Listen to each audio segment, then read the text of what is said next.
ವಿದ್ಯಾವಂತರು ಕೂಡ ಈಗ ಒಬ್ಬ ಮೇಲ್ಜಾತಿ ಬಡವ ಬಂದರೆ ಮೇಲ್ಜಾತಿ ಬಡವ ಬಂದರೆ ಅವನ್ನ ಸ್ವಾಮಿ ಬುದ್ಧಿ ಅಂತ ಕೈ ಮುಗಿತೀವಿ.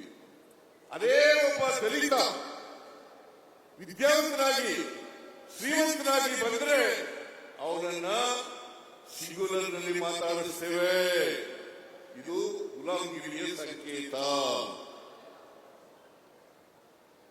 ಒಬ್ಬ ಮೇಲ್ಜಾತಿಯ ಬಡವ ಬಂದರೆ ಅವನಿಗೆ ಸ್ವಾಮಿ ಬುದ್ಧಿ ಅಂತೀವಿ, ಅವನನ್ನ ಮೇಲ್ಗಡೆ ಕೂಡಿಸ್ತೀವಿ. ಅದೇ ಒಬ್ಬ ದಲಿತ ವಿದ್ಯಾವಂತನಾದರೂ ಕೂಡ ಶ್ರೀಮಂತ ಆದರೂ ಕೂಡ ಅವರನ್ನ ನಾವು ಸಿಂಗುಲರ್ನಲ್ಲಿ ಮಾತಾಡಿಸ್ತೀವಿ. ಇದು ಶೂದ್ರರಿಗಿರ್ತಕ್ಕಂಥ ದಾಸ್ಯದ ಸಂಕೇತ. ಇದನ್ನ ಕಿತ್ತು ಒಗಿಬೇಕು.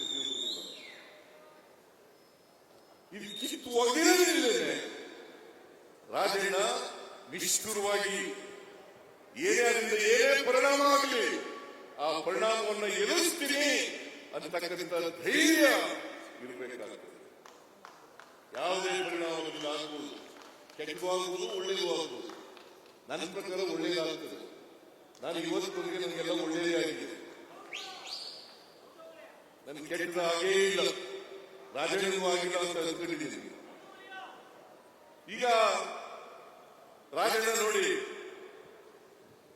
ರಿಸರ್ವ್ ಕಾನ್ಸ್ಟಿಟ್ಯೂನ್ಸಿ ಸ್ಪರ್ಧೆ ಮಾಡ್ತಾ ಇಲ್ಲ, ಎಸ್ಟಿಗೆ ರಿಸರ್ವ್ ಆಗಿದೆ. ಸ್ಥಾನಗಳಿಗೆ 2008ರಲ್ಲಿ ರಿಸರ್ವ್ ಆಗಿದೆ, 2008ರಲ್ಲಿ ರಿಸರ್ವ್ ಆಗಿದೆ. ಅವರು ಸಾಮಾನ್ಯ ಕ್ಷೇತ್ರದಲ್ಲಿ ನಿಂತಿರ್ತಾರೆ. ಈಗ 3 ಸಾರಿ MLA ಆಗಿರೋದು ಕೂಡ ಸಾಮಾನ್ಯ ಕ್ಷೇತ್ರದಲ್ಲಿ.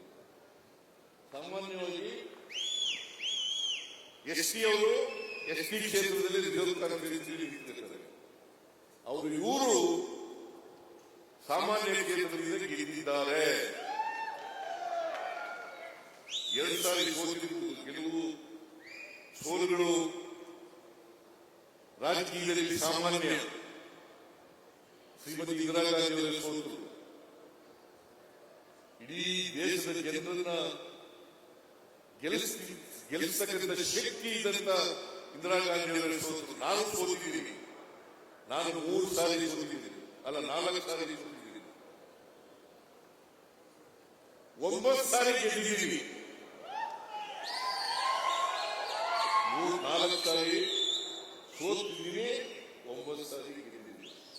ಸೋಲು ಗೆಲುವುಗಳು ರಾಜಕೀಯದಲ್ಲಿ ಆದರೆ ಸೋಲು ಗೆಲ್ಲಿ ನಾವು ಬದ್ಧತೆ ಇರ್ತಕ್ಕಂಥ ವಿಚಾರವನ್ನ, ನಂಬಿಕೆ ಇಟ್ಟತಕ್ಕಂಥ ವಿಚಾರವನ್ನ ಯಾವ ಕಾರಣಕ್ಕೂ ಕೂಡ ಮರೆಯಬಾರದು, ಯಾವ ಕಾರಣಕ್ಕೂ ಕೂಡ ವಿಚಲಿತರಾಗಬಾರದು.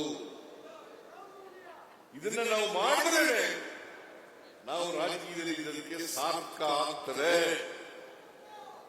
ನಮ್ಮ ಬದುಕು ಸಾರ್ಥಕ ಆಗ್ತದೆ. ನಾವು ಈ ಹುಟ್ಟು ಸಾವುಗಳಿರ್ತವಲ್ಲ, ಇವು ಇದೇ ಇರ್ತವೆ. ಎಲ್ಲರೂ ಹುಟ್ಟಿದ ಮೇಲೆ ಸಾಯಲೇಬೇಕು. ಒಬ್ರು 70 ವರ್ಷ ಬದುಕಬಹುದು, ಒಬ್ರು 80 ವರ್ಷ ಬದುಕಬಹುದು, ಒಬ್ರು 100 ವರ್ಷ ಬದುಕಬಹುದು, ಒಬ್ರು 120 ವರ್ಷ ಬದುಕಬಹುದು. ಆದ್ರೆ ಈ ಹುಟ್ಟು ಸಾವಿನ ನಡುವೆ ಇದೆಯಲ್ಲ, ಅದನ್ನ ಸಾರ್ಥಕ ಮಾಡತಕ್ಕಂಥ ಪ್ರಯತ್ನ ಮಾಡತಕ್ಕಂಥದ್ದೇ ನಿಜವಾದಂತ ಬದುಕು ಅಂತಕ್ಕಂಥದ್ದನ್ನ ಅರ್ಥ ಮಾಡಬೇಕು. ನಾವೊಂದ್ಸಾರಿ ಇದ್ದವರಿಗೆ ನೋಡ್ಬೇಕು. ಪ್ರತಿಯೊಬ್ಬರು ಕೂಡ ಹುಟ್ಟಿದ ಮೇಲೆ ನನ್ನ ಜೀವನ ಸಾರ್ಥಕ ಆಗಿದೆಯಾ ಇಲ್ವಾ ಅಂತೇಳಿ ಒಂದ್ಸಾರಿ ಇದ್ದವರಿಗೆ ನೋಡಬೇಕು. ನಿಮಗೆ ಸಮಾಧಾನ ಆದರೆ, ನಿಮ್ಮ ಜೀವನ ಸಾರ್ಥಕ ಆಗಿದ್ರೆ ಹುಟ್ಟಿದಕ್ಕೆ ಸಾರ್ಥಕ ಆಗ್ತದೆ, ಇಲ್ಲದ್ರೆ ಸಾರ್ಥಕ ಅಲ್ವಾ? ಅದನ್ನ ರಾಜಣ್ಣ ಅವರ ಜೀವನವನ್ನು ಸಾರ್ಥಕ ಮಾಡಿಕೊಂಡಿದ್ದಾರೆ. ರಾಜಣ್ಣ ಅವರ ಜೀವನ ಸಾರ್ಥಕ ಮಾಡಿಕೊಂಡಿದ್ದಾರೆ. ಅದರಿಂದ ನಾನು ಒಂದ್ಸಾರಿ ರಾಜಣ್ಣನಿಗೆ ನಾನು ಸೋತು ಮದುವೆಯಿಂದ ಬಹಳ ಕಡಿಮೆ ಆಗ್ತದೆ, ಸೋತಿಲ್ಲ 2009 ಇರಬೇಕು, 2009 ಬೈ ಎಲೆಕ್ಷನ್ ನಿಂತಿದ್ದು ಕುಮಾರಸ್ವಾಮಿ ಅವರ ಧರ್ಮಪತ್ನಿ ನಿಂತಿದ್ರು ಇವ್ರ ಮೇಲೆ ಅಲ್ಲ. ಆಗ ನಾನು ಚುನಾವಣೆ ಬರ್ತೀನಿ ಅಂತ ಹೇಳಿದ್ದೆ ಪ್ರಚಾರ ಮಾಡಕ್ಕೆ. ಆಮೇಲೆ ತೀರ್ಮಾನ ತಗೊಂಡೆ, ನಾನು ಕಾಂಗ್ರೆಸ್ನ ಉಪಚುನಾವಣೆಯಲ್ಲಿ ನಿಂತಿರ್ತಕ್ಕಂಥ ಕಾಂಗ್ರೆಸ್ ಅಭ್ಯರ್ಥಿಗಳಿಗೆ ಪ್ರಚಾರಕ್ಕೆ ಹೋಗಬಾರದು ಅಂತ ತೀರ್ಮಾನ ತಗೊಂಡೆ. ಆಗ ಇವ್ರ ಕಾಂಗ್ರೆಸ್ ಬರಲಿಲ್ಲ, ಪಾಪ ಕಡಿಮೆ ಆಗ್ತದೆ, ಕಡಿಮೆ ಆಗ್ತದೆ ಸೋತ್ಬಿಟ್ರು. ಆಗ ನನಗೆ ಬಹಳ ಬೈಕಲ್ಲಿದ್ದ ರಾಜಣ್ಣ ಅಲ್ಲ, ಈಗಲೂ ಬೈಕಲ್ಲಿಯ, ಈಗಿಲ್ಲ ಸತ್ಯ ಹೇಳಬೇಕು ಬಿಡಯ್ಯ, ಸತ್ಯ ಹೇಳಿದ್ಬೇಕು. ಹಣೆ ಬರ ನಂಬ್ಕೊಳಕ್ ಹೋಗ್ಬೇಡ, ಹಣೆ ಬರ ನಂಬಾಡ. ಯಾಕಂದ್ರೆ ಈ ಕರ್ಮ ಸಿದ್ಧಾಂತ ಇದೆಯಲ್ಲ, ಇದನ್ನ ಬಸವಣ್ಣವ್ರೆ ತಗಲಾಗ್ತಿದ್ರು. ಹಣೆ ಬರ ಅನ್ನೋದು ಇದೆಯಲ್ಲ, ಇದು ನಮ್ಗೆ ಬೇರೆಯವರು ಹೇಳ್ಕೊಟ್ಟಿರೋದು. ಯಾವ ದೇವರು ಯಾರ ಮೇಲೂ ಯಾವ ಹಣೆಗೂ ಬರೆಯಲ್ಲ. ಹಾಗಾದ್ರೆ ನಮ್ಮ ಅಪ್ಪನಿಗೆ 6 ಜನ ಮಕ್ಕಳು, ನಮ್ಮ ಅಣ್ಣ 4ನೇ ತರಗತಿಯವರು ಓದ್ತ, ಇನ್ನಿಬ್ರು ತಮ್ಮದಿರು ಓದ್ಲೇ ಇಲ್ಲ, ಇಬ್ರು ಅಕ್ಕದಿರು ಓದ್ಲೇ ಇಲ್ಲ. ಅವ್ರಿಗೆಲ್ಲ ಬರದಿದ್ದ ದೇವರು ಓದ್ಬೇಡ ನೀವು ಅಂತ ಶಾಲೆಗೆ ಹೋಗ್ಬಿಡಿ ಅಂತ ನನಗೆ ಮಾತ್ರ ನಾವು ಓದೋದು ಬರದಿದ್ದ, ಚೀಫ್ ಮಿನಿಸ್ಟರ್ ಆಗುವಂತ ಬರದಿದ್ದ. ಹಾಗಾದ್ರೆ ತಾರತಮ್ಯ ಮಾಡೋದು, ಒಬ್ರಿಗೊಬ್ರಿಗೆ ತಾರತಮ್ಯ ಮಾಡೋದು ಇದೆಯಲ್ಲ, ದೇವರು ಯಾರು ತಾರತಮ್ಯ ಮಾಡಲ್ಲ. ಅದಕ್ಕೆ ಬಸವಾದಿ ಜನರು ಈ ಕರ್ಮ ಸಿದ್ಧಾಂತವನ್ನ ತ್ಯಜಿಸಿದರು.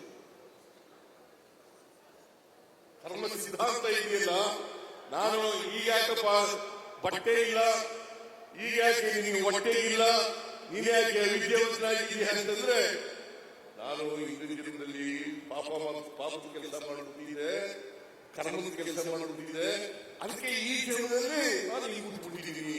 ಯಾರ್ಯಾರು ಹುಟ್ಟಲಿಲ್ಲ ನೀರ್ಜಾತಿಗಳು ಹುಷಾರಾಗಿದ್ರು, ಯಾರು ನಿಂದ ಕೀಳುವಲ್ಲ, ಯಾರು ಮೇಲುವಲ್ಲ, ಹುಟ್ಟಿನಿಂದ ಯಾರು ಅಸಮರ್ಥರು ಅಲ್ಲ, ಸಮರ್ಥರು ಅಲ್ಲ. ಹುಟ್ಟಿನಿಂದ ಯಾರು ಆಗಲ್ಲ. ಹಾಗಾದ್ರೆ ಅಂಬೇಡ್ಕರ್ ಹೆಂಗೆ ಅಷ್ಟೊಂದು ಮೇಧಾವಿ ಆದರು? ದಲಿತ ಜಾತಿ ಹುಟ್ಟಿದ್ರು, ಯಾಕೆ ಮೇಧಾವಿ ಆದರು?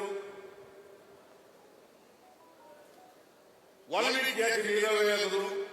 ರಾಮಾಯಣ ಬರೆದರು. ಎಷ್ಟು ಜಾತಿ ಹುಟ್ಟಿದ್ರಲ್ಲ, ನಾನು ಕುರುಬರು ಜಾತಿ ಹುಟ್ಟಿದ್ದಲ್ಲ.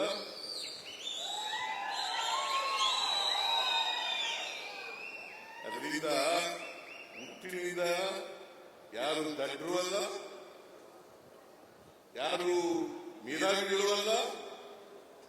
ಅದು ನಿಮಗೆ ಅವಕಾಶ ಸಿಗಬೇಕಷ್ಟೇ. ಅವಕಾಶ ಸಿಕ್ಕಿದ್ರೆ ಈಗ ರಾಜಕೀಯದಲ್ಲಿ ಸರ್ಕಾರಿಯಾಗಿರ್ತಕ್ಕಂಥ ಅವಕಾಶ ಸಿಗುತ್ತೆ. ಬಹಳ ಜನ ಸರ್ಕಾರಿಗಳಾದ ಅಪರೂಪ. ದಲಿತ ಜನಾಂಗದಲ್ಲಿ ಹುಟ್ಟಿ ಒಬ್ಬ ಸಮರ್ಥ ಸರ್ಕಾರಿಯಾಗೋದಿಲ್ಲ. It is not so easy.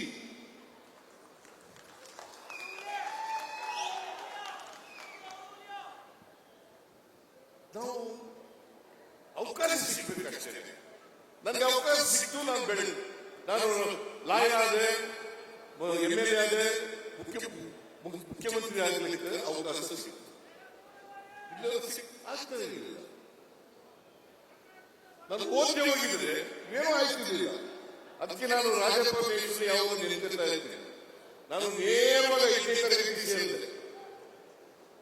ಆ ರಾಜಪ್ಪ ಮೇಷ್ಟ್ರು ಬರದೇ ಹೋಗಿದ್ರೆ ನಮಗೆ ನಾನು 5ನೇ ತರಗತಿ ಸೇರ್ಕತ್ತೂ ಇರಲಿಲ್ಲ, ವಿದ್ಯಾವಂತ ಆಯ್ತಾನೂ ಇರಲಿಲ್ಲ, MLA ಆಯ್ತಾನೂ ಇರಲಿಲ್ಲ, ಮುಖ್ಯಮಂತ್ರಿ ಆಯ್ತಾನೂ ಇರಲಿಲ್ಲ.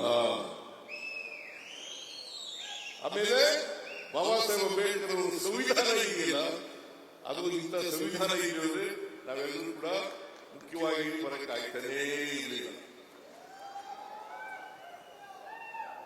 ನಾವು ಅವಕಾಶ ಸಿಕ್ಕಿದಾಗ ಈ ಸಮಾಜದಲ್ಲಿ ಬದಲಾವಣೆ ತರಲಿಕ್ಕೆ ಪ್ರಾಮಾಣಿಕ ಪ್ರಯತ್ನವನ್ನು ಮಾಡಬೇಕು. ನಾನು ಅದಕ್ಕೆ ಹಿಂದೆ ಮುಖ್ಯಮಂತ್ರಿ ಆಗಿರುವಾಗ, ಈಗ ಮುಖ್ಯಮಂತ್ರಿ ಆದಾಗ, ಕಾಂಗ್ರೆಸ್ ಪಕ್ಷ ಅಧಿಕಾರಕ್ಕೆ ಬಂದಾಗ ನಾವು ಸಮಾಜದಲ್ಲಿ ಬಡತನ ಹೋಗಲಾಡಿಸಿ ಸಾಮಾಜಿಕ ಆರ್ಥಿಕ ಶಕ್ತಿಯನ್ನು ತುಂಬತಕ್ಕಂಥ ಕೆಲಸ ಮಾಡಬೇಕು. ಅದು ಮಾಡಿದಾಗ ಮಾತ್ರ ಸಮಾಜದಲ್ಲಿ ಬದಲಾವಣೆಯನ್ನು ಮಾಡಲಿಕ್ಕೆ ಆಗ್ತದೆ. ಅದಕ್ಕೋಸ್ಕರ ನಾನು ಯಾಕೆ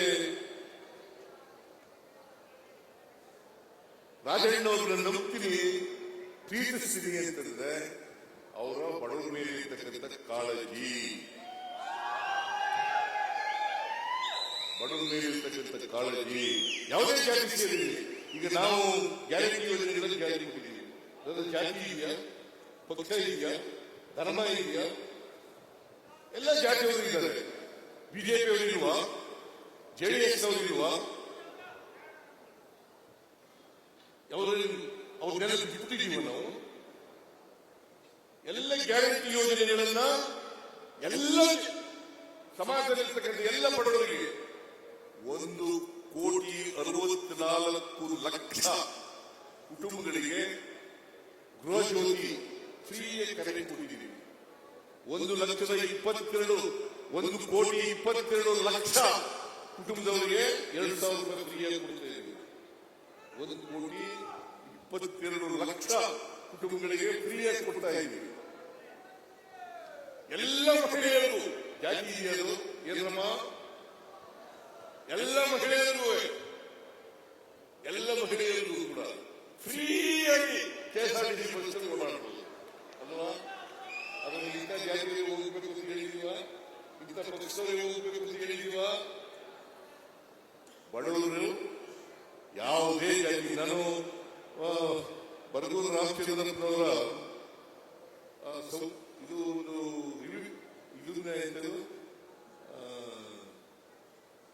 ನಿಮ್ಮ ಲೇಖನದಲ್ಲಿ ಓದಿದೆ ನಾನು. ರಾಜಣ್ಣವರು ಉತ್ತರ ಕೊಟ್ಟವ್ರೆ ಏನಂತ ಅಂತಂದ್ರೆ,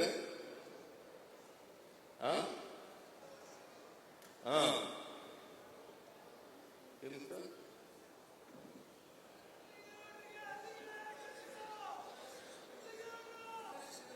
ಸಂದರ್ಶನದಲ್ಲಿ ಓದಿದೆ. ಸಂದರ್ಶನ ಮಾಡಿದ್ದಾರೆ ಅವರು, ಲೇಖನೂ ಬರೆದು ಸಂದರ್ಶನೂ ಮಾಡಿದ್ದಾರೆ. ಆದರೆ ಸಂದರ್ಶನ ಓದಿದೆ, ಸುಮ್ಮನೆ ಬರುವಾಗ ಕಣ್ಣಾಡಿಸ್ತೆ. ಅದರಲ್ಲಿ ಅಲ್ಲಿ ರಾಜಣ್ಣ ಹೇಳಿದ್ದಾನೆ, ನೋಡಪ್ಪ, ನಾವು ಯಾವ ಧರ್ಮ ಜಾತಿ ಎಲ್ಲ ನೋಡ್ಬೋದು. ಆಮೇಲೆ ಇವತ್ತಿಗೂ ಕೂಡ ಶಾಲೆಗೆ ಫೀಸ್ ಇಲ್ಲ. ಒಂದು ಘಟನೆ ಅವ್ರ ಮೇಲೆ ದೊಡ್ಡ ಪರಿಣಾಮ ಬೀರುತ್ತದೆ. ಯಾರೇ ಬರಲಿ, ಯಾವ ಜಾತಿಯವರ ಬರಲಿ, ಯಾವ ಧರ್ಮದವರ ಬರಲಿ, ನಮ್ಗೆ ಆಗದೇ ಇರೋರು ಬರಲಿ, ಗೊತ್ತಿರೋ ಬರಲಿ, ಗೊತ್ತಿಲ್ಲದೆ ಇರೋರು ಬರಲಿ, ಅವ್ರಿಗೆಲ್ಲರಿಗೂ ಕೂಡ ಇವತ್ತು ಫೀಸ್ ಕೊಡ್ತೀನಿ ನಾನು ಅಂತ ಬರ್ತಿದ್ದಾರೆ. ನಿಮ್ಮ ಸಂದರ್ಶನದಲ್ಲಿ ಅದನ್ನು ಹೇಳಿದ್ದಾರೆ ರಾಜಣ್ಣವರು. ಅದು ಇರಬೇಕು, ಆ ಗುಣ ಪ್ರತಿಯೊಬ್ಬರಿಗೂ ಕೂಡ ಬರಬೇಕು. ಕಷ್ಟದಲ್ಲಿರೋರಿಗೆ ಸಹಾಯ ಮಾಡ್ತಕ್ಕಂಥ, ಸಹಾಯ ಮಾಡಿದ್ರೆ ಓದಿ ದ್ವೇಷಿಸಬಾರದು. ಯಾವ ಕಾರಣಕ್ಕೂ ಇನ್ನೊಬ್ಬರನ್ನು ದ್ವೇಷಿಸಬಾರದು.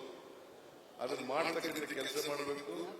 ರಾಜಣ್ಣವರು ಈ 74 ವರ್ಷಗಳು ಮಾಡ್ಕೊಂಡು ಬಂದಿದ್ದಾರೆ. ಮುಂದೆನೂ ಕೂಡ ಮಾಡಲಿ ಅಂತೇಳಿ ಈ ಸಂದರ್ಭದಲ್ಲಿ ಹಾರೈಸಿ, ಅದಕ್ಕೋಸ್ಕರ ಹೆಚ್ಚು ಕುಟುಂಬದವರಿಗೆ ಅವರಿಗೆ ಹೆಚ್ಚು ಆಯುಷು ಆರೋಗ್ಯಗಳನ್ನು ಕೊಡಲಿ ಅಂತೇಳಿ ನಾನು ಪ್ರಾರ್ಥನೆ ಮಾಡಿ ನನ್ನ ಮಾತುಗಳನ್ನು ಮುಗಿಸ್ತೇನೆ. ಮತ್ತೊಮ್ಮೆ ರಾಜಣ್ಣವರಿಗೆ ನಾನು ಹುಟ್ಟುಹಬ್ಬದ ಶುಭಾಶಯಗಳನ್ನು ಕೋರಿ, ಜೈ ಹಿಂದ್, ಜೈ ಕರ್ನಾಟಕ.